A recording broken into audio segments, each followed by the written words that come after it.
नमस्कार व्यूअर्स, मैं हूं अमीश देवगन और आप देख रहे हैं देश का सबसे लोकप्रिय कार्यक्रम आर पार। जीवन में कर्म का बड़ा महत्व होता है और गीता में कहा गया है कि कर्म का फल जरूर मिलता है, लेकिन आज की सियासत का कर्म जाति और धर्म के इर्द गिर्द घूम रहा है। सबको सत्ता वाले फल की खूब इच्छा है। शायद इसलिए राहुल गांधी ने जाति जनगणना का जो मुद्दा लोकसभा चुनाव में छेड़ा था, वो अब नेताओं, अभिनेताओं और मिस इंडिया की जाति पूछने तक पहुंच गया है। दूसरी ओर योगी आदित्यनाथ ने जातियों में बटे हिंदू समाज से एकजुट होने की अपील कर डाली है। योगी आदित्यनाथ ने बांग्लादेश की याद दिलाकर कहा है कि बटोगे तो कटोगे, लेकिन लोकसभा चुनाव के दौरान वोट जिहाद की अपील करने वाले नेताओं को योगी आदित्यनाथ की अपील में विभाजनकारी सोच नजर आ रही है। इसी बीच मुस्लिम धर्मगुरु मौलाना साजिद रशीदी ने बेहद आपत्तिजनक बयान दिया है।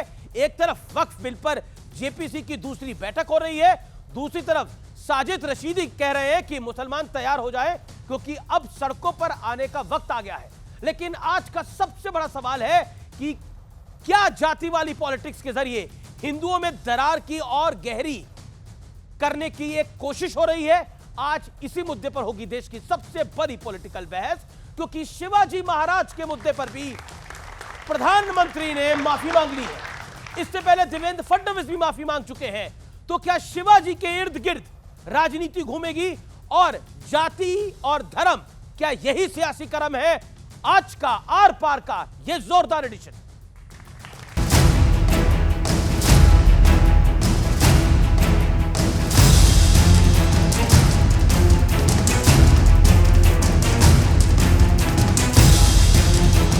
महाराष्ट्र में सिंधुदुर्ग में शिवाजी महाराज की प्रतिमा गिरने के बाद जो सियासी तूफान मचा हुआ था, उस पर पीएम मोदी ने आज बहुत बड़ा बयान दिया है। छत्रपति शिवाजी महाराज ये सिर्फ नाम नहीं है, हमारे लिए छत्रपति शिवाजी महाराज आराध्य देव है।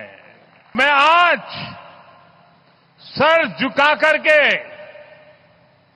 मेरे आराध्य देव छत्रपति शिवाजी महाराज की उनके चरणों में मस्तक रख के माफी मांगता हूं। इससे पहले CM Eknath Shinde, deputy CM Devendra Fadnavis और डिप्टी सीएम अजीत पवार शिवाजी महाराज की प्रतिमा गिरने पर माफी मांग चुके हैं, जबकि उद्धव गुट इस मसले पर महाराष्ट्र सरकार को घेर रही थी।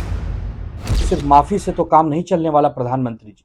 आपके मुख्यमंत्री को इस्तीफा देना चाहिए, उप मुख्यमंत्री को इस्तीफा देना चाहिए, क्योंकि यह प्रश्न सिर्फ मूर्ति का नहीं है, ये हमारी अस्मिता का प्रश्न है।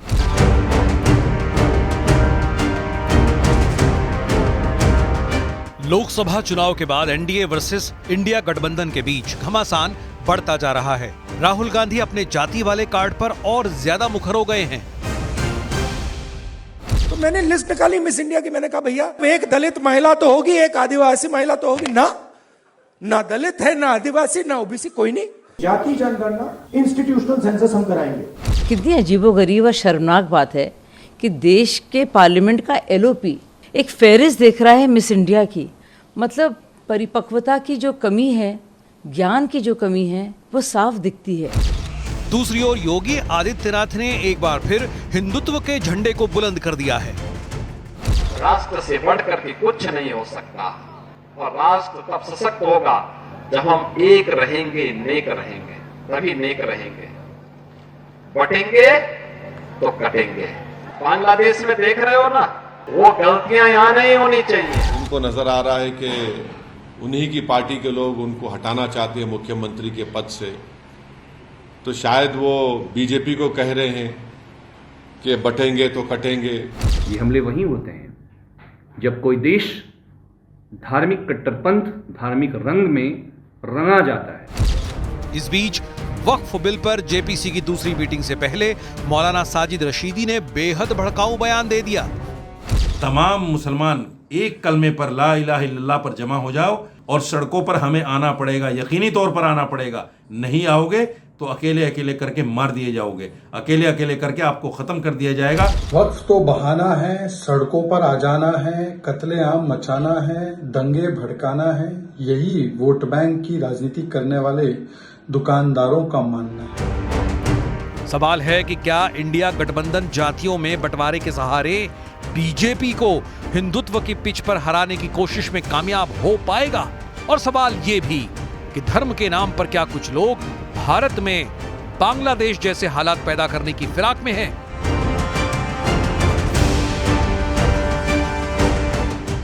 तो स्वागत है आपका आर पार की इस बहुत बड़ी चर्चा में। आज की इस बहुत बड़ी चर्चा में आप सबका अभिनंदन है। आज की चर्चा के मुद्दे क्या है? जातिगत जनगणना की मांग वोट के लिए या सामाजिक विकास के लिए? वोट जिहाद की मांग करने वाले हिंदुओं के एकजुट होने वाली अपील का विरोध क्यों कर रहे हैं? वक्फ के नाम पर क्या मुसलमानों को भड़काया जा रहा है, हिंसा के लिए प्रेरित करा जा रहा है? यह बड़ा प्रश्न है। और शिवाजी और सावरकर पर कौन सच बोल रहा है, कौन झूठ बोल रहा है? क्या वाकई शिवाजी का मुद्दा एक बड़ा मुद्दा बन गया है? इन तमाम मुद्दों पर आज चर्चा होगी और मेरे साथ चार बड़े दिग्गज हैं इस पर चर्चा करने के लिए। जोरदार तालियों के साथ अभिनंदन करिए डॉक्टर सुधांशु त्रिवेदी का, member of parliament Bharatiya Janata party के और लोकप्रिय प्रवक्ता। मेरे साथ डॉक्टर अनुराग भदौरिया हैं, उनका अभिनंदन है, प्रवक्ता हैं समाजवादी पार्टी के। मेरे साथ विवेक श्रीवास्तव हैं, लेटा है लेफ्ट पार्टी के। मेरे साथ स्वामी दीपांकर जी हैं, आध्यात्मिक गुरु हैं। जोरदार तालियों के साथ इनका भी अभिनंदन है। तो आप तमाम लोगों का स्वागत है। शुरुआत आप ही से कर लेते हैं डॉक्टर सुधांशु त्रिवेदी। जाति और धर्म यह सियासी कर्म है, लेकिन शिवाजी को लेकर जो प्रधानमंत्री ने माफी मांगी है और कहा है कि हम तो वाकई दुखी हैं इसको देखकर कि जो शिवाजी की प्रतिमा गिर गई, लेकिन जो सावरकर को गाली देते हैं वो कब माफी मांगेंगे? देखिए, माननीय प्रधानमंत्री जी ने कहा है कि छत्रपति शिवाजी महाराज उनके लिए आराध्य देव के हैं, आराध्य देव हैं, और इसलिए उस घटना के लिए उन्होंने कहा कि मैं अपने आराध्य देव के चरणों में शीश झुकाकर माफी मांगता हूं। मगर मैं देश की जनता को यह भी बताना चाहता हूं कि यह घटना कहां की है? सिंधुदुर्ग की। सिंधुदुर्ग में जानते क्या हुआ था? आज तक इंडिया की नेवल एक्सरसाइज जो होती थी वो हमेशा एक पर्टिकुलर जगहों के ऊपर होती थी। पिछले साल पहली बार सिंधुदुर्ग में हुई, क्योंकि सिंधुदुर्ग छत्रपति शिवाजी महाराज की नेवी का हेडक्वार्टर था। यह इस बात का प्रमाण है। नंबर 2, भारत की नौसेना के झंडे के ऊपर एक हिस्से में यूनियन जैक आज तक बना हुआ था। यद्यपि अटल जी की सरकार ने उसे हटाया था, मगर फिर सोनिया जी की छत्रछाया में बनी सरकार ने उसको दोबारा स्टैब्लिश कर दिया था। उस झंडे से, नौसेना के झंडे में से वो हटाकर वो जो पंचकोणीय सील लगाई गई है, वो छत्रपति शिवाजी महाराज की नौसेना की सील थी। ये इस बात का प्रमाण है कि मोदी जी के टाइम में शिवाजी महाराज को लेकर किस प्रकार की, और मैं आज के जनरेशन को बताना चाहता हूं, बहुत से लोगों को पता ही नहीं होगा, हम आजाद हुए थे 47 में, पर आपको पता भारत का नेवल चीफ किस साल तक अंग्रेज रहा है? 57। 10 साल तक भारत की नौसेना का चीफ अंग्रेज रहा। 50 साल तक नौसेना के झंडे के कोने के ऊपर यूनियन जैक रहा, जिसे अभी हटाया गया और सिंधुदुर्ग में वो एक्सरसाइज की गई। यह दर्शाता है कि शिवाजी महाराज के कार्यों को लेकर किस प्रकार की भावना हमारे मन में है। और फिर मैं एक बात कह देना चाहता हूं, जो लोग आज शिवाजी की बात करते हैं, तो शिवाजी ने और शिवाजी महाराज के राजकवि भूषण ने जो लिखा है छत्रपति शिवाजी महाराज के लिए, उस पर यकीन करते हैं? उनके लिए लिखा गया, राखी हिंदुवानी हिंदुआन का तिलक राख्यो, स्मृति पुराण राखो वेद धुन सुनी में, और शाही के सपूत शिवराज शमशीर तेरी, दिल्ली दल दाब के दीवाल राख्यो दूनी में।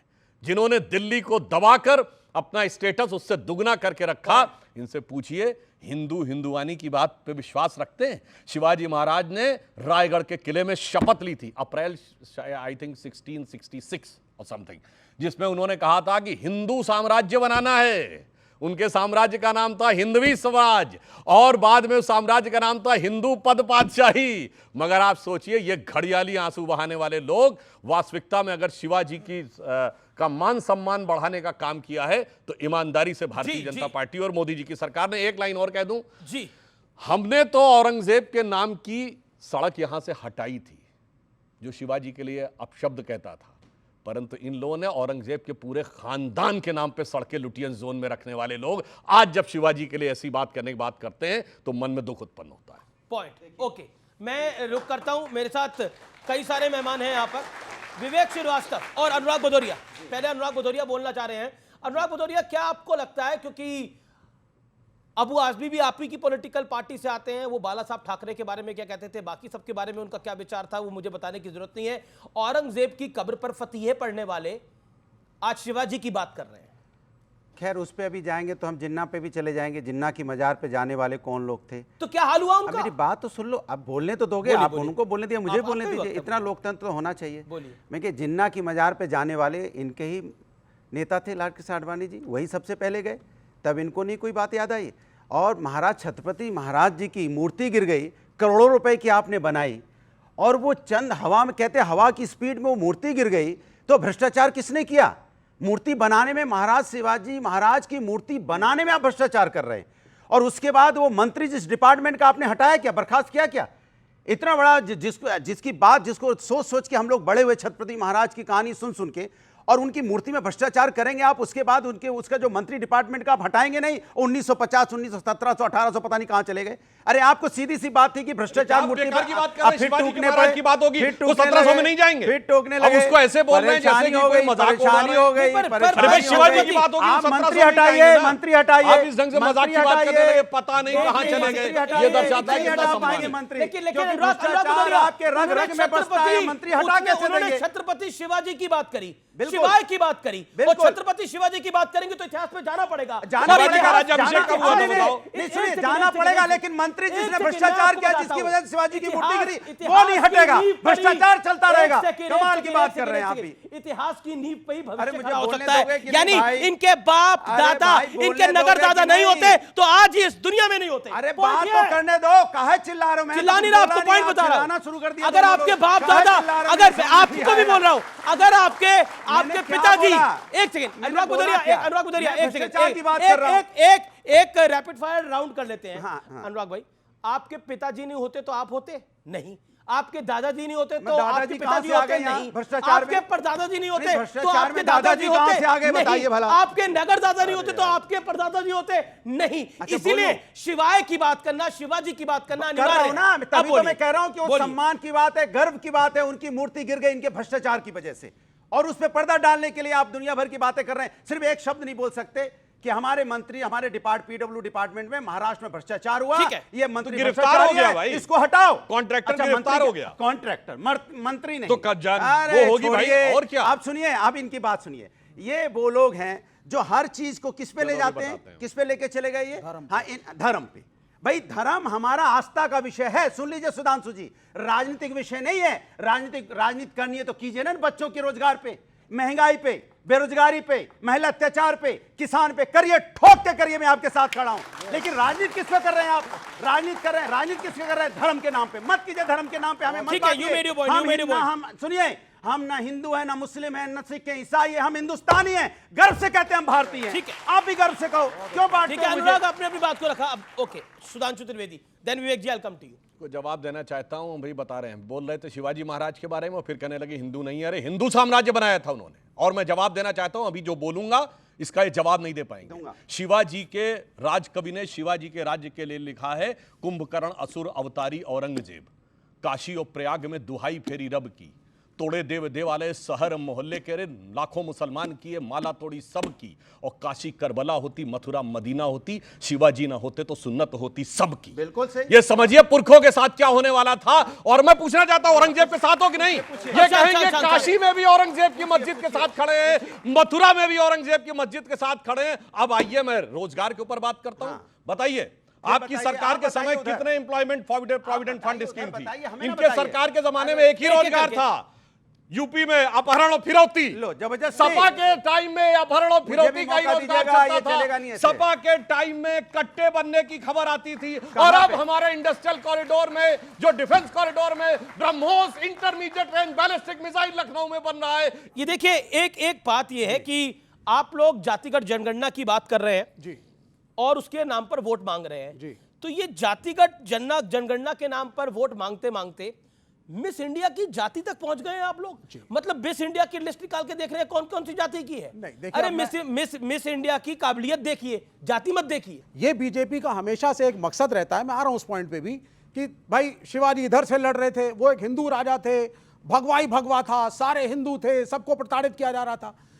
शिवाजी एक महान राजा थे, करुणामय थे, मुस्लिम महिलाओं की इज्जत करते थे, उनके अनेकों सैनिक और सिपा सालार मुस्लिम थे।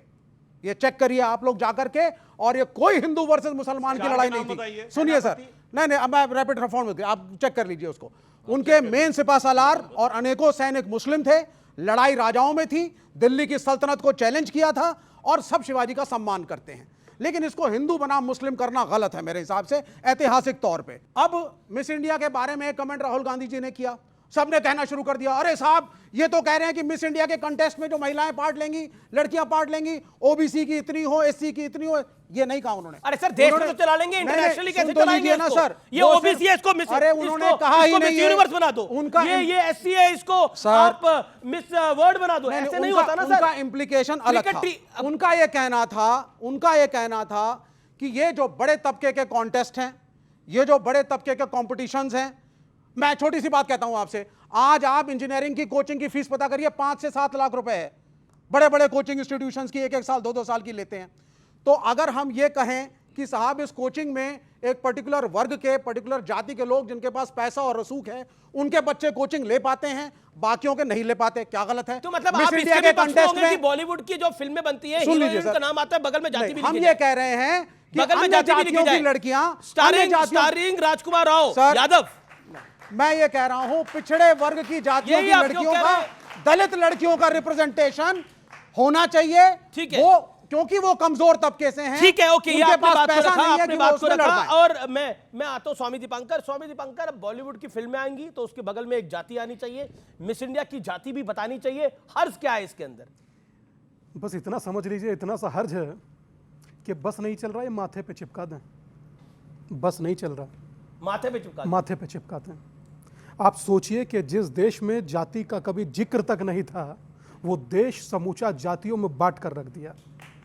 जिस देश में जिक्र नहीं था, सब नहीं था, बता रहा हूं, देखिए पहली बार बोल रहे हैं, अनफेयर हो जाएगा। बताऊंगा, कम्युनिस्ट बोल रहा है जो कहता सिर्फ 2 ही बातें होती थी, गरीब और अमीर, आज कम्युनिस्ट होगा किसी रंग। अरे ठीक है, अब मैं एक सेकंड में, ये स्वामी दीपांकर विवेक भाई की बात, पर इन्होंने स्वाद चख लिया ना, इन्होंने 2024 में कुछ जो थोड़ी सफलता विपक्ष को मिली और मोदी का नंबर जो कम हुआ, उसमें एक स्वाद चख लिया। उनको लग रहा है कि जातिगत जनगणना होगी, जाति में अगर विभाजित भारत होगा तो इनका गेम बन जाएगा, और पॉलिटिकली सही है। अमीश भाई, पिछले 800 दिनों से 1 करोड़ से ज्यादा लोगों को जोड़ चुका हूं जिन्होंने संकल्प लिया कि जातियों में नहीं बटेंगे, एक होकर रहेंगे। लेकिन फायदा क्या हुआ? जिस इलाके से आप आते हैं वहां भी निपट गए। मुझे फायदा बताने की जरूरत नहीं है, बांग्लादेश में लाइव देख लीजिए क्या फायदा है। हर चीज में फायदा होता है, हर चीज में फायदा।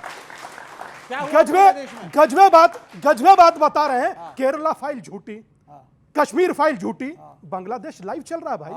कल एक इन्हीं जैसी बिटिया पत्रकार मारी है जो नदी में बहती मिली है। जाति में जोड़ेंगे, भाई दादा, ये बांटेंगे नहीं, जाति में जोड़ेंगे, अमीश गलत, धर्म के अनुसार अमीश बाबू गलत। तुम अलग अलग धर्म के हो, अलग रहो भाई। इतनी कटसी देखिए कि बोलने नहीं दे रहे, ये इतनी सी कटसी है। ये सोचिए, सीतारामैया की सरकार है, लैंप पोस्ट लग रहे थे, तीर का निशान था और हनुमान जी की प्रतिमा, कल सारे डंडे उखाड़ दिए गए वहां से। क्यों? क्योंकि एक वर्ग नाराज हो रहा। मुझे आज यहां ये बोलने नहीं दे रहे, कल तुम्हें बोलने देंगे? अरे क्या मजाक समझ बोलने दे रहा है?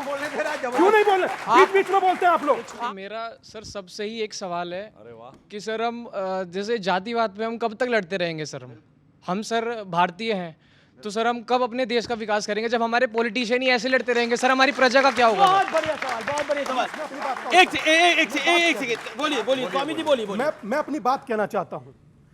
अमेरिका में राष्ट्रपति पद की उम्मीदवार थी तुलसी गबार्ड, उन्होंने वहां खड़े होकर कहा कि I am proud Hindu. Rishi Sunak यहां आते हैं, अक्षरधाम के बाहर आकर कहते हैं I am proud Hindu. Swami Vivekananda ने उस समय में कहा था कि मुझे हिंदू होने पर गर्व है, और स्वर्गीय प्रधानमंत्री अटल जी कहते थे कि हिंदू तनमन, हिंदू जीवन, रग रग हिंदू मेरा परिचय। तो मुझे अगर अपने हिंदू होने पर गर्व है तो मुझे क्यों बांट रहे हो भाई? अच्छा बताइए, आज तक कितने लोगों ने बताया? कितने सिया, कितने सुन्नी, कितने बरेलवी, कितने देवबंदी, कितने अहलेदीस, कितने मक्का कमरिया, कितने गोसी, कितने बताया किसी ने आज तक? सब पूछते हैं यादव इतने, जाट इतने, गुजर इतने, बनिया इतने, ब्राह्मण इतने, राजपूत इतने। क्यों भाई? जी लेकिन एक सेकंड, विवेक की बारी है, देन सुधांशु त्रिवेदी। ना सब अपनी टर्न पे बोलेंगे भाई, ये नहीं, ये तरीका ठीक नहीं है। ओके विवेक जी, मतलब क्योंकि आप कह रहे हैं कि जातिवाद सिर्फ एक ही तरफ है क्या? जो बरेलवी की बात करी, अहमदिया की बात करी, उस पे क्यों नहीं जाती? और फिर जब योगी आदित्यनाथ कहते हैं कि बटोगे तो कटोगे, तो आप लोग कहते हैं कि ये तो घोर आपत्तिजनक है। नहीं, देखिए मैं दो चीजें कहना चाहूंगा। पहली चीज, मेरी अपील है, स्वामी दीपांकर से बहुत आदर करता हूं, आप जातियों को जोड़ रहे हैं, बड़ा अच्छा काम है। धर्म के हिसाब से भी लोगों को जोड़िए। आप धर्म के हिसाब से लोगों को अलग कर रहे हैं, हिंदू अलग, मुस्लिम अलग, पहली चीज। दूसरी चीज, सर सुन लीजिए ना एक मिनट, दूसरी चीज अब आप सुन लीजिए। आपने कहा साहब जाति तो पहले थी नहीं, अब जाति बढ़ गई। एकलव्य का अंगूठा किसने काटा, किस आधार पे काटा? कर्ण को सूत पुत्र किसने कहा? आप बताएंगे किसने कहा? किसने कहा? क्यों नहीं लड़ने दिया? जाति की समस्या सुन लीजिए, जाति की समस्या चतुर्वेदी बोलेंगे, इसके बाद पहले विवेक की बारी है। देखिए जाति की समस्या एक समस्या हमारे समाज में रही है। पहली चीज तो उसको एक्नॉलेज करिए, उसको वॉश आउट करने की कोशिश मत करिए कि ये समस्या कभी थी ही नहीं।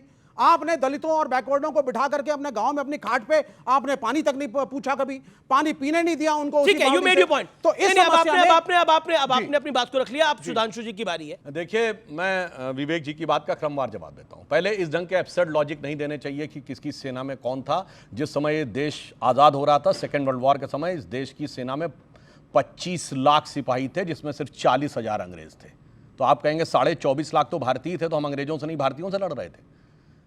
जलियांवाला बाग में गोली चलाने वालों में 2/3 सिपाही हिंदुस्तानी थे, तो फिर काहे कहते हो अंग्रेजों ने गोली चलाई? इसलिए ये इलॉजिकल टाइप की बात है कि फौज में इतने थे, इसका मतलब वो उस तरफ थे।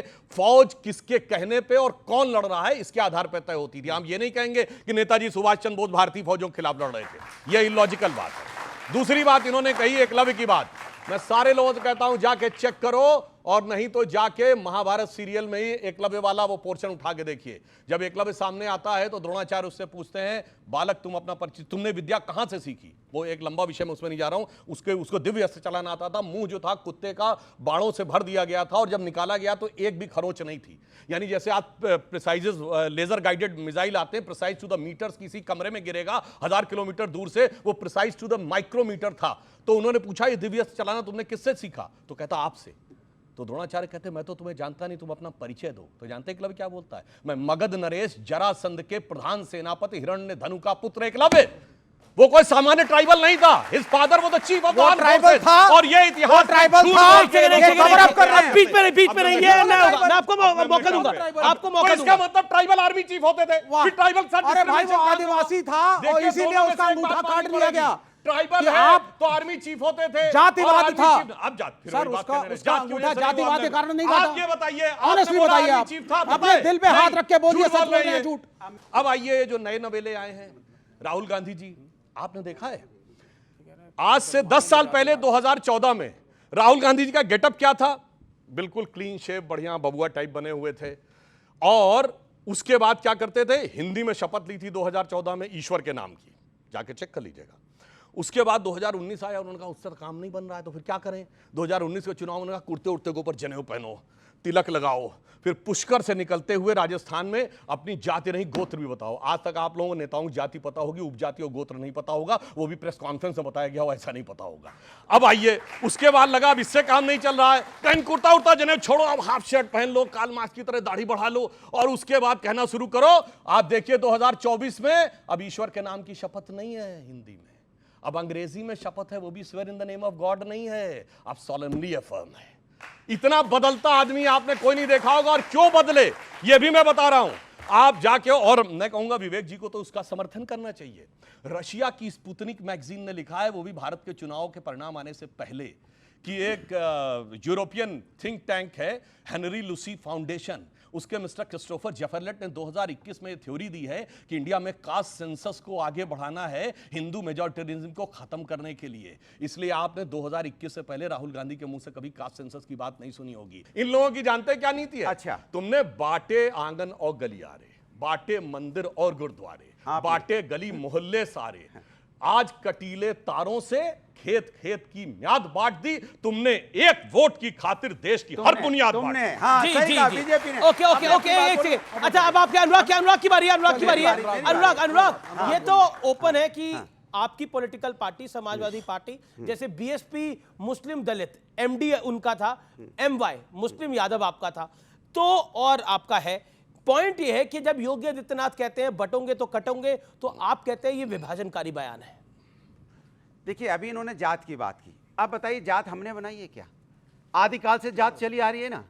अगर आपको जाति पे नहीं विश्वास है तो मैं तो सरकार से कहता हूं ना, एक कानून लाओ, बोले सरनेम हटा दो सब लोग। आप त्रिवेदी अपने नाम से हटा दीजिए, हमारा भदौरिया अपने नाम से हटवा दीजिए, सबके नाम से सबकी जाति हटवा दीजिए।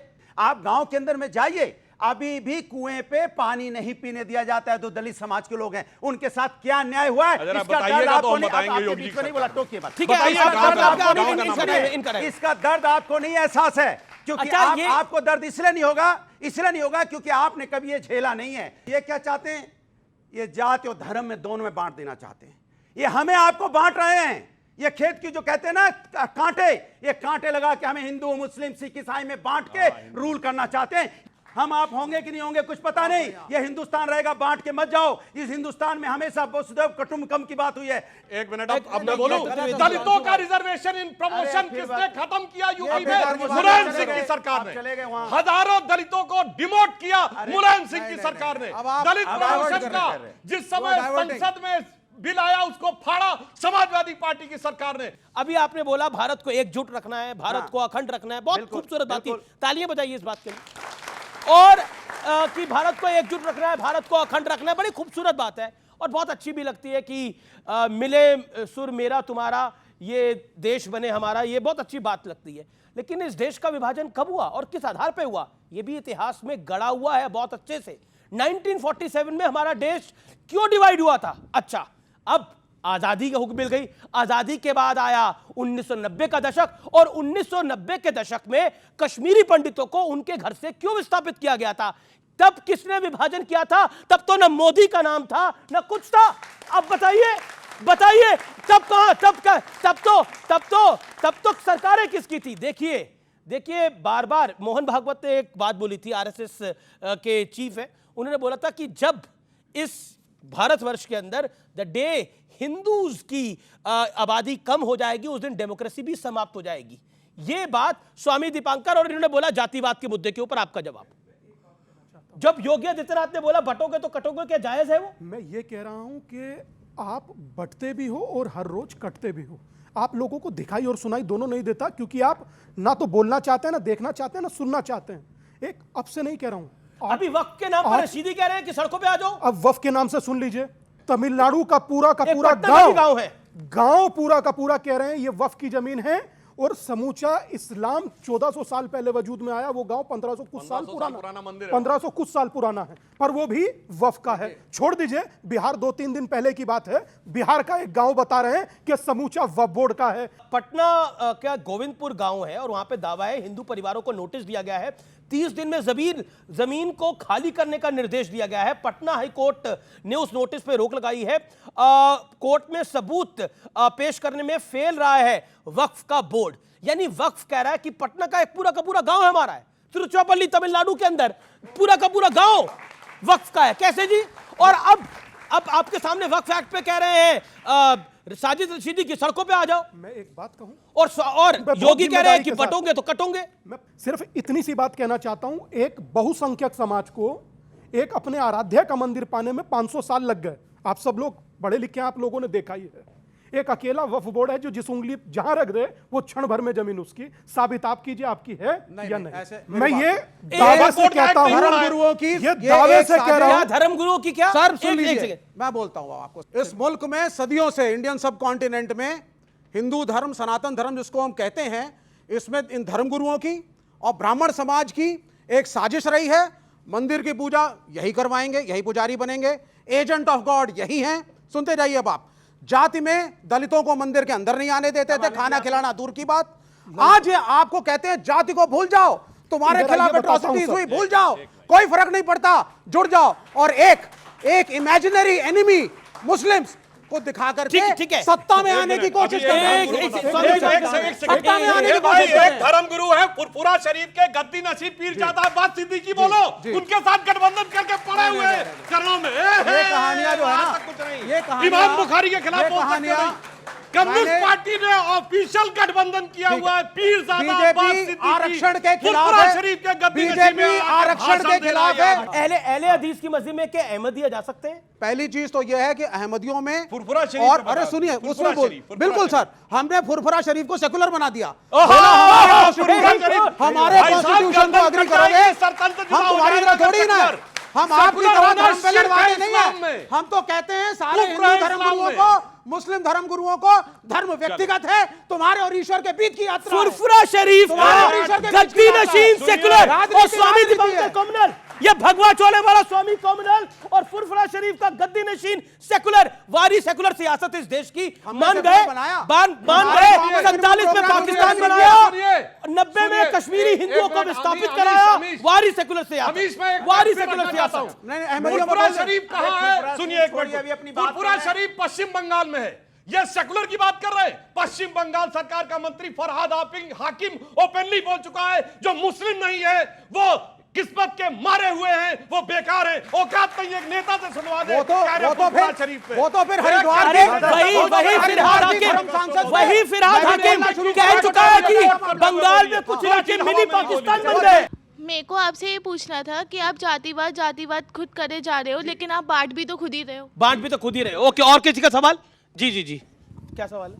हम हिंदू बनने के लिए तैयार हैं और हैं भी, लेकिन ये कब होगा कि जब मोदी जी और योगी जी ये आके बोलेंगे कि दलित और ब्राह्मण के घर में शादी होगा। मैं पूछना चाह रहा हूँ कि जैसे हम लोग 80% जो है हम लोग की पॉपुलेशन हिंदू, उनमें हम लोग ये डिवाइड करना चाहते हैं कास्ट सेंसस करके, क्या हम लोग 100% पूरी जो हम लोग की पॉपुलेशन है उसको हम लोग इकोनॉमिक सर्वे करके उसके जो बैकवर्ड, जो इकोनॉमी में बैकवर्ड है, उनको अपग्रेड नहीं कर सकते हैं? मेरा एक और सवाल ये था कि इस मतलब डिवाइड जैसे हम हो गए हैं, तो ऐसे ही पाकिस्तान बांग्लादेश अलग हो गया, तो मैं ये चाहता हूँ कि सर ऐसा ना हो कि हमारा देश भी बढ़ जाए। जातिगत जनगणना से देश में एक समृद्धि आ जाएगी, देश के अंदर कोई गरीब नहीं रहेगा, दलितों को उनका खोया हुआ हक जो कि काफी सालों से नहीं मिला, जैसा डॉक्टर भदौरिया कह रहे हैं, वो मिल जाएगा। तो क्या आपको लगता है कि ये सब कुछ हो जाएगा? 2-3 महत्वपूर्ण, क्या जादू की छड़ी है जातिगत जनगणना? मैं वही बता रहा हूं। मैं बहुत सीधी सी बात कहना चाहता हूं। भाई ने एक बहुत अच्छी बात कही विवाह को लेकर के। आज की दुनिया ऐसी स्थिति में खड़ी है जहां कोई जाति देखता ही नहीं, कोई नहीं देखता, और आगे आने वाली दुनिया में शायद ही कोई देखे। अब मैं अपनी बात जो कहना चाह रहा हूं वो कहता हूं। 83-86 के अंदर इंदिरा गांधी ने लाल किले की प्राचीर से कहा था, मैं बोल रहा हूं ना दादा, इंदिरा गांधी ने लाल किले की प्राचीर से कहा था कि ऐसा जातिवाद नहीं होना चाहिए। राजीव गांधी ने कहा कि हम जातिवाद पे विश्वास नहीं रखते।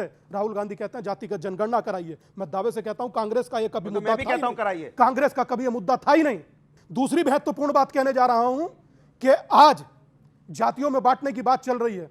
ये कहते हैं कि 20% हमारा और 80 में बंटवारा। इसी विचारधारा के साथ प्रत्येक हिंदू को जातियों में बांटने का और धर्म के नाम पर बात चलती है, धर्म के नाम पर बात चलती है। 80 में बंटवारा, 20 श्रीमत किसने कहा? स्वामी जी बताइए किसने कहा? ये बताइए, गलत बोल के चले जाएंगे। दादा नेशनल टीवी में मुझे बोलने तो दीजिए, गलत बोल रहे हैं। वो राम रहीम को रिसीव करने जा रहे हैं, मुझे बोलने डिस्टर्ब कर रहे हैं। राम रहीम को रिसीव करने जा रहे हैं, राम रहीम को रिसीव करने जा रहे हैं। एक सेकंड, बहुत रोचक सा शब्द है। मस्तिष्क का खराब होना जुबान के खराब होने का प्रथम लक्षण होता है। अच्छा जी, किसी से ताल्लुक ना किसी से वास्ता, मात्र अपनी ओछी गंदी छिछोरी मैंने सियासत चमकाने के लिए यह व्यक्ति खड़ा होकर किसी को लेपापोती कर रहा है। और आप इनका क्या लेना देना? सुनिए और आप तुम्हारा क्या, हरियाणा में कुछ है नहीं। मैं ये कह रहा हूँ पर आप देखिए एक हिंदू धर्मगुरु को किस तरह से डिबेट में प्रचारित कर रहे हैं आप। मैं सिर्फ उनसे पूछ रहा हूं क्या ये मतलब क्या है? मतलब ये क्यों जाएंगे स्वामी? नहीं जाएंगे तो बोल देना, गलत है उन्हें छोड़ना। चातुर्वर्णमया सृष्टम गुण कर्म विभाग्यशः, अर्थात जाति के आधार पर नहीं, कर्म के आधार पर और उसके अनुभव के आधार पर बांटा जाता है। ये योगेश्वर कृष्ण कह रहे हैं। ये उसे क्या पता जो नास्तिक गलत जो नास्तिक गीता में ये भी लिखा है। हम ये कह रहे हैं अगर औरतें दूसरी जातियों में विवाह करेंगी, अगर इस श्लोक का अर्थ पैदा होंगे तो नहीं, ये मिस्र ये गीता को रिप्रेजेंट मैं करूंगा। और ये चैलेंज करें मैं गलत हूं। अगर inter religious marriage, inter caste marriage allowed है गीता में? बोल लीजिए ना, आप बोल लीजिए। सर अलाउड है इंटर कास्ट मैरिज? नहीं अलाउड है। उसमें आज mentioned अगर है। कोई भी उसमें महिला अलग से शादी mentioned करने है। की, तो उसकी वही जात मानी एक जाएगी महिला क्योंकि अपनी उसकी जाति जन्म से है। एक सेकंड, सीज़फायर गीता में यह जरूर लिखा है कि कर्मों का फल जरूर मिलता है, तो ध्यान रखिए इस बात को बस। ओके, और बस। यकीन मानिए कर्मों का फल बीजेपी को मिलेगा, और यकीन मान रूल कर रहे हैं, और तो सत्ता से बाहर जनता देखेगी, कर्मों का फल और मिलेगा। यही है आज का विषय में यही है, जाति और धर्म और सियासी कर्म। नहीं, जी, नीचे लिख दीजिए, कर्मों का फल मिलेगा, नीचे लिखो, कर्मों का फल मिलेगा। बीजेपी रूल करना चाहती है, अब बीजेपी सत्ता को से कर्मों जनता बाहर का फेंकेगी। फल मिलेगा। स्वामी दीपांकर जी ने जो बोला, मैं इंदिरा गांधी जी की वो क्लिप सुना देता हूँ। हाँ, निकालिए। जातिवाद में नहीं है। मैं तो चाहूंगी कि ये शब्द हम हटा दें अपने देश से। हाँ, ये कौन है? राहुल गांधी जी की दादी, जो कहती थी जात पे ना पात पे, इंदिरा जी की बात पे मोहर लगेगी हाथ पे। अब राहुल गांधी आए पुरखों की बात को रख के लात पे, पार्टी ले आए फुटपाथ पे। हमारे पहले कानून मंत्री जिन्होंने संविधान बनाया बाबा साहब अम्बेडकर थे। आप में से बहुत लोगों को पता है कि पाकिस्तान का पहला कानून मिनिस्टर भी एक दलित समाज के जोगिंदरनाथ मंडल थे, और वो भी इसी झांसे में आ गए थे कि जातियों में विभाजित होकर एक जाति को लेकर मुस्लिमों के साथ कॉम्बिनेशन करके हम चले जाएंगे, और वो पाकिस्तान चले गए थे। उसके बाद उन्होंने दलितों के साथ जो अत्याचार देखा है, उसके लिए मैं कहूंगा जोगिंदरनाथ मंडल का लियाकत अली की कैबिनेट से जो इस्तीफा है, जाके नेट पे पढ़ लीजिए, वो आपको दर्द से साथ बयान करेगा कि बटेंगे तो कटेंगे नहीं, बटने के बाद कितने दर्दनाक ढंग से कटेंगे ये दिखाई पड़ता है। मैंने एक एक चीज विद हमारे पहले शिक्षा मंत्री मौलाना आजाद थे, हवा में नहीं बोली है। हमारे शिक्षा मंत्री की किताब कोट की है, जोगिंदरनाथ मंडल का इस्तीफा कोट किया है। सवाल ये है कि सवाल इस देश की जब आजाद हुआ, सबसे पहले शिक्षा मंत्री थे अब्दुल मौलाना आजाद थे ना।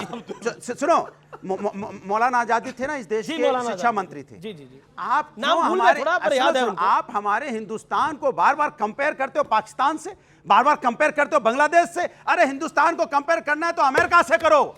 हम बांग्लादेश और पाकिस्तान से कंपेयर करके हमारे बीच में आप नफरत की आग भोके आग डाल के सत्ता पे काबिज होना चाहते हैं। अब हमारे जनता की बात नहीं करेंगे, हमारे अधिकार और हित की बात नहीं करेंगे, जनता के अधिकार और हित की बात नहीं। एक सेकंड, और आप बार बार जो हिंदू मुस्लिम की बात करते हैं, मैंने बहुत देर तक सोचा, फिर मैंने याद किया कि इनको याद दिलाएं कि महाराज छत्रपति शिवाजी महाराज की बात हो रही है, उनके सेनापति में कौन कौन लोग थे, सुन लीजिए। नोट नहीं, अभी मैंने लिखा। सिद्दी हिलाल थे, यहाँ पे दौलत खां थे, इब्राहिम खां थे, काजी हैदर थे, सिद्दी इब्राहिम थे, सिद्दी खवान थे, नूर खान नेगी थे, शाम खान थे, दाऊद खान थे, मदारी मेहता थे। ये वो लोग थे जो हमारी सेना में थे, वो शिवाजी महाराज की सेना में थे। उस समय सब लोग मिलके लड़ाई लड़ रहे थे। ये किससे लड़ रहे थे? किससे लड़ रहे थे? किससे लड़ रहे थे? मुगलों से। हाँ, और मुगल क्या थे? महान थे। किसने कहा मुगल महान थे? किसने कहा मुगल महान थे? राष्ट्रपति भवन में मुगल गार्डन था, अब वो अमृत उद्यान हो गया है। राष्ट्रपति भवन में मुगल गार्डन था। ये बात क्यों कह रहा हूँ? ये वो लोग हैं जो हमारे आपके बीच में नफरत बो के सत्ता पाना चाहते हैं। आपके मुद्दों पे बात नहीं करेंगे। मणिपुर बेटियों के साथ अन्याय होता रहे, चुप मार के बैठे रहे। सुन लीजिए, उत्तर प्रदेश के अंदर जन्माष्टमी के दिन 2 बेटियों को पेट से झूला देखा गया, ये चुप मार के बैठे रहे। बिहार के अंदर बेटियों के साथ अन्याय होगा, मैं बोल रहा हूं तो गलत है क्या? सुधांशु जी, इस देश में पहली दलित सरकार बनी एब्सोल्यूट मेजॉरिटी के साथ 2007 में मायावती जी की उत्तर प्रदेश में। उसने क्या नारा लगाया था? चढ़ गुंडन की छाती पर मोहर लगाओ हाथी पर। गुंडे किसके लिए बोला था? बीजेपी के लिए। बीजेपी के लिए। सरकार मुलायम सिंह की थी यार। अब इतना झूठ बोलने लगता है आदमी। मुलायम की सरकार थी और उन्होंने कहा समाजवादी पार्टी के गुंडे मेरी जान लेना चाहते थे। ये अदालत की कार्रवाई में रिकॉर्डेड है। भाई इतनी आसानी से कोई लाख करे चतुराई कर्म का लेख मिटा रहे भाई। बस इन्होंने इंदिरा गांधी की तारीफ की तो कई इंदिरा गांधी तारीफ नहीं, मैंने तो कई अच्छी थी। आपने मायावती जी की तारीफ की, कहिए मायावती जी अच्छी थी, दलित महिला थी, देश की सबसे अच्छी मुख्यमंत्री थी। बोलिए आप। हम बोल रहे हैं कि मुख्यमंत्री चलो तुम कह रहे हो इंदिरा गांधी सबसे अच्छी प्रधानमंत्री थी। बोलो इंदिरा गांधी अच्छी थी, महिला थी, तो मुलायम सिंह को जेल में डाला तो अच्छी थी। मुलायम सिंह को जेल में डाला तो अच्छी थी। अच्छी थी, सुन लीजिए अभी इंदिरा जी की बात हुई, जवाब मैं पूछ रहा हूँ, आप कहो अच्छी थी। इंदिरा गांधी 91 में कांग्रेस समर्थन से मुलायम सिंह मुख्यमंत्री थे, याद भी नहीं रहता यार। अरे मैं किसने जिताया था? काशीराम जी को। किसने जिताया था काशीराम जी को? लोकसभा इटावा से कब जीते थे? नहीं ये बताइए कब जीते थे भैया? कब जीते थे? उसी के बाद जीते थे, उसके बाद कब उनकी जीते हत्या थे? की कोशिश इटावा से की। काशीराम को हत्या की कोशिश की। मेरा गठबंधन में जीत के दिलाया था उन्हें संसद में पहुंचाया था आदरणीय नेताजी ने। मेरा निवेदन है, आपने क्योंकि बोला इंदिरा गांधी बहुत अच्छी थी, इंदिरा गांधी ने बहुत अच्छा काम किया। महिला, अरे भाई महिला ही है इंदिरा गांधी। एक सेकंड बिल्कुल मैं कह रहा हूं, आपने तारीफ करी इंदिरा गांधी जी की तारीफ करी, तो मुलायम सिंह यादव जी को जेल में डाला था तब भी अच्छी थी इंदिरा जी? मैं बता रहा हूँ, नहीं जवाब दीजिए, हाँ या ना में बोलिए, हाँ या ना में बोलिए। इमरजेंसी लगाई थी, उनकी नीतियों का हमने विरोध किया और कमाल की बात है, नीतियों का विरोध करते थे, नेता का समर्थन कर रहे हैं, खुद कंफ्यूज है भाई जबरदस्त तरीके से। कमाल की बात है, नीतियों का विरोध है, नेता का समर्थन है, इनके नेता को जेल में डाला फलाना, लेकिन फलाना बहुत बढ़िया आदमी था, लेकिन हम ये कह भी नहीं सकते। अंदर से कुछ और बाहर से कुछ और नजर आते हैं, बाखुदा शक्ल से आगे आप लोग खुद समझ पाते हैं। देखिए कांग्रेस पार्टी का जो मतलब ट्वीट है उत्तर प्रदेश कांग्रेस का, जिसमें वो क्या कह रहे हैं, राहुल गांधी जी का स्वागत किसने किया? श्री अविनाश पांडे प्रभारी महासचिव, अपने अजय राय अध्यक्ष कांग्रेस, प्रमोद तिवारी उपनेता राज्यसभा, आराधना मिश्रा सीएलपी लीडर कांग्रेस, मतलब 4 ब्राह्मण और 1 भूमिहार मिलकर एक जनेऊ के कुर्ते ऊपर जनेऊ पहनने वाले स्वघोषित ब्राह्मण का स्वागत कर रहे हैं। इस फोटो में नहीं जात पूछी उन्होंने। और मैं ये भी पूछना चाहता हूं राहुल गांधी जी से, भैया तुम पत्रकार की जात पूछो तो ठोको ताली, फिल्म स्टार की जात पूछो तो ठोको ताली, जज की जात पूछो तो ठोको ताली, मिस इंडिया की जात पूछ लो तो ठोको ताली, और तुम्हारी जात पूछ ली तो लग गई गाली। जो विवेक जी ने सुधांशु जी बात बोली, उस प्रश्न का जवाब क्या है?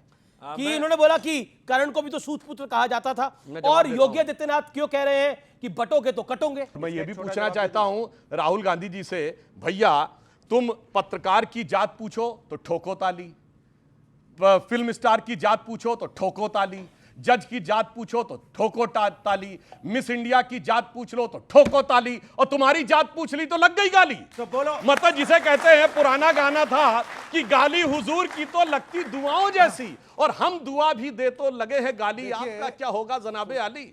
आपका क्या होगा जनाबे अली, बताइए। इनकी आ गई 37, इनका एक सेकंड, ये विवेक की बात, विवेक जी की बात है। पूछा भी नहीं था उनकी जाति, अपने आप उठाती मुंह पे ले लिया। देखिए ये आपका अमिताभ बच्चन का ही गाना है ये, आपका क्या होगा जनाबे अली? हमारी तो एंट्री हो चुकी है, इनके जाने का कहां पर? उसको छोड़िए, इनसे ये पूछिए कि ये पूरी कथा कहानी करने के बाद और ये वो जो महाराज जी साइड में खड़े हैं, इन समरी ये कहना क्या चाहते हैं? अभी तक क्या किसी को पता नहीं चला। ये किसी को नहीं पता चला ये क्या कहना चाहते हैं, मैं बता देता हूं। जाति कभी थी ही नहीं। भगवत गीता में जो वर्ण व्यवस्था लिखी है उसका एक अलग इंटरप्रिटेशन।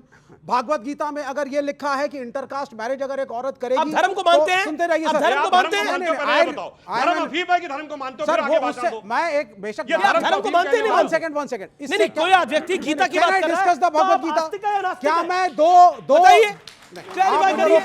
तो मैं भगवत गीता के मैं कोट नहीं कर सकता। आप ये कह रहे हैं, अगर मैं कोट करिए, लेकिन पहले बताइए कि आप आस्तिक हैं या नास्तिक हैं? मैं कम्युनिस्ट हूं, मैं ईश्वर के अस्तित्व को नहीं मानता, लेकिन कृष्ण को नहीं मानता, कृष्ण की गीता को क्या मानते हैं? अब आप रोक रहे हैं मुझे सर, अब आप रोक रहे हैं मुझे। जी अमीश भाई ये गलत है, ये गलत है, ये गलत है सर। पहले जो आप बोलिए गीता को प्लीज स्टॉप। दुनिया में जितने कम्युनिस्ट देश थे वहां तो अरे प्लीज रुक जाइए सर, अब मेरा टाइम है। अमीश भाई फिर मैं बोलने नहीं दूंगा इनको, मौका दूंगा भाषण देते। अब सवाल नहीं पहले no I will complete my talk. पहले मैं जातिवाद पे बात कर रहे हैं। सेकुलरिज्म तब कहाँ जाते हैं जब मंदिरों में ही हमें वीआईपी एंट्री लेनी पड़ती है। वेरी गुड, क्या बात है। अब अमीश भाई मेरा टाइम है, अब मेरा टाइम है। मैं पहले भी कह रहा हूं, ये कहना क्या चाहते हैं सुधांशु त्रिवेदी और हमारे मित्र दीपांकर जी, किसी को क्लियर नहीं हुआ। मैं बता देता हूं क्या कहना चाहते हैं। अरे रुक जाइए ना सर, ये कहना चाहते हैं। मैं 30 सेकंड आपको दूंगा। 30 सेकंड मेरे को दे दीजिए, बहुत है मेरी बात। ये कहना ये चाहते हैं कि सदियों से इस देश में जाति प्रथा थी ही नहीं, दलित कोई था ही नहीं, उत्पीड़न कभी हुआ ही नहीं, रिजर्वेशन की जरूरत है ही नहीं। भगवत गीता में अगर लिखा है कि वर्ण व्यवस्था है तो उसका अलग इंटरप्रिटेशन। भगवत गीता में अगर ये लिखा है, पढ़िए सब लोग, मैंने 6 ऑथर्स की भगवत गीता पढ़ी है, महात्मा गांधी की भी पढ़ी है, सी राजगोपालाचारी की भी पढ़ी है। मैं पढ़ता हूं और एनालाइज करता हूं, फिर बोलता हूं।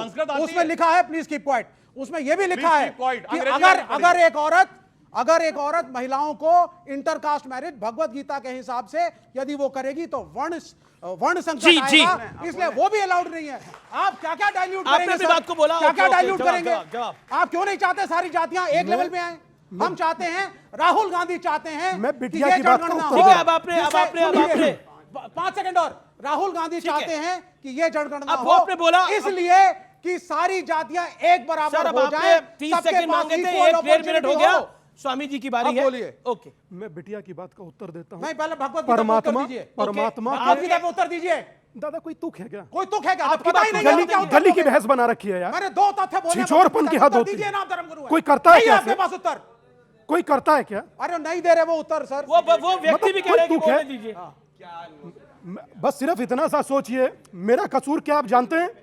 मेरा कसूर मात्र इतना है कि मेरे तन पर भगवा है। इनकी हैसियत नहीं है। आपका कसूर है मिसकोटिंग द भगवत गीता। एक उलेमा ये क्या तरीका है विवेक श्रीवास्तव?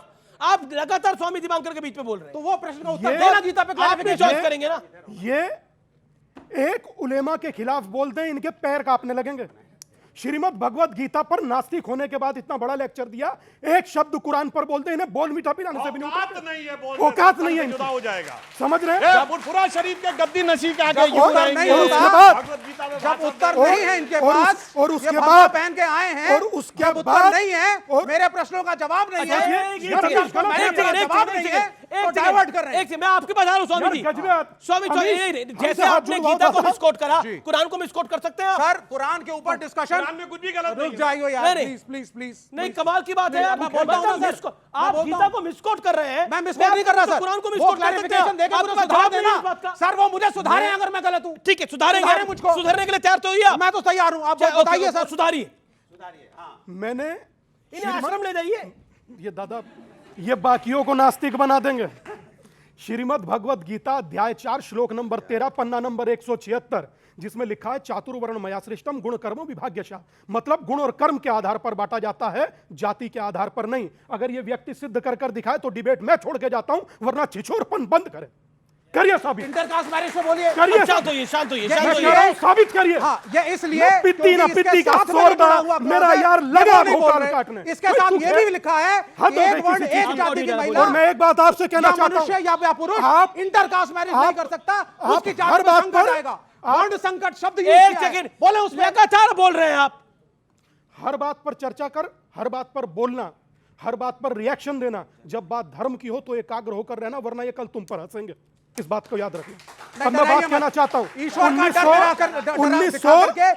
1931 जाति थी 2500 कुछ, आप कर रहे हैं 2024 जाति है 6500 कुछ, 2500 से ज्यादा कर दिया। इनका क्या कल्याण किया कि 6 से 12 करना चाह रहे हैं?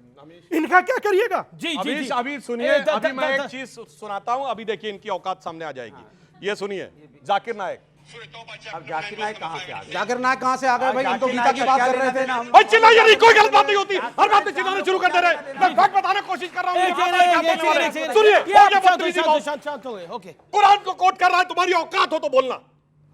बताता हूं, सुनिए। ये सब क्या था? अब ये मुंह में फेविकोल डाल लेंगे दोनों। सुनाने में लगे सब।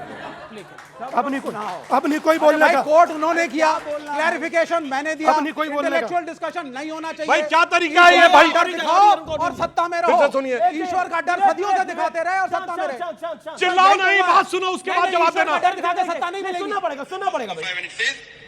The Quran mentions wherever you find a kafir, into bracket Hindus, wherever you find a kafir, you kill them.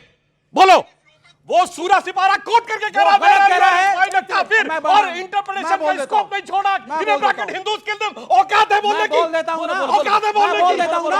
आपने गीता के बारे में बोला, गीता के बारे में बोला, आपने गीता के बारे में बोला, कुरान के बारे में।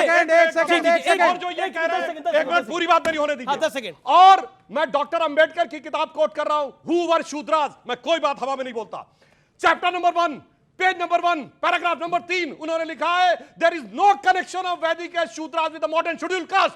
अब बताओ, उससे ज्यादा तुम जानकार हो डॉक्टर अंबेडकर से? बता देता हूं, अब बता देता हूं। अब उत्तर सुनिए, अब उत्तर सुनिए, अब उत्तर सुनिए। ये बोलो, अब सुन लीजिए ना, आप चिल्लाइए मत। मुसलमान कलमा नहीं पढ़ सकता, मस्जिदों के ऊपर गुंबद नहीं हो सकते, शांत हो जाइए, पब्लिकली रमजान नहीं रख सकते, दाढ़ी नहीं रख सकते। क्या बात करने की कोशिश? अब सुन लीजिए ना, सुन लीजिए। चाइना में सिकांग प्रोविंस में यही है। आप सबने प्रोविंस में तो ये है सब कुछ कर रहा हूं सर। तोप लगा के आप सबने, अरे सुन लो यार, आप सबने सुना कि भाई हिंदुओं में 4 वर्ण होते हैं, 10 4 वर्ण होते जाकिर हैं, नायक 4 वर्ण कुरान होते हैं। उस पर बोल रहा हूं ना, रुक जाओ, रुको, मैं बोलूंगा ना, गिव मी टाइम, मैं बोलूंगा, मैं कम्युनिस्ट हूं, मैं बोलूंगा। मैं भाजपाई नहीं हूं, झूठ और सच करे, और ना मैं लड़वाता हूं, मैं कम्युनिस्ट हूं, मैं सच बोलता हूं। जहां पे हम अच्छा, पहले मैं ये बोलूंगा, आप सबने सुना होगा 4 वर्ण, 4 फिर वर्ण पे आ गए। मेरे को बोलने दो ना सर, आपने उस पर बोलना चलिए, समय इतना ही है, समय इतना ही है, बोलने के लिए तैयार समय इतना ही है। ना ना, आपको मौका दिया, मैंने मौका दिया कि नहीं दिया? मैंने मौका दिया बोलने का। आपने भगवत गीता के बारे में बोला, लेकिन जब आपसे दूसरा सवाल पूछा गया तो आपने नहीं बोला। ये सब कुछ हर चीज का जवाब दे देता है। फिलहाल इस कार्यक्रम में इतना ही। आप लोग आज इस कार्यक्रम में आए, आपका बहुत बहुत अभिनंदन, धन्यवाद, नमस्कार।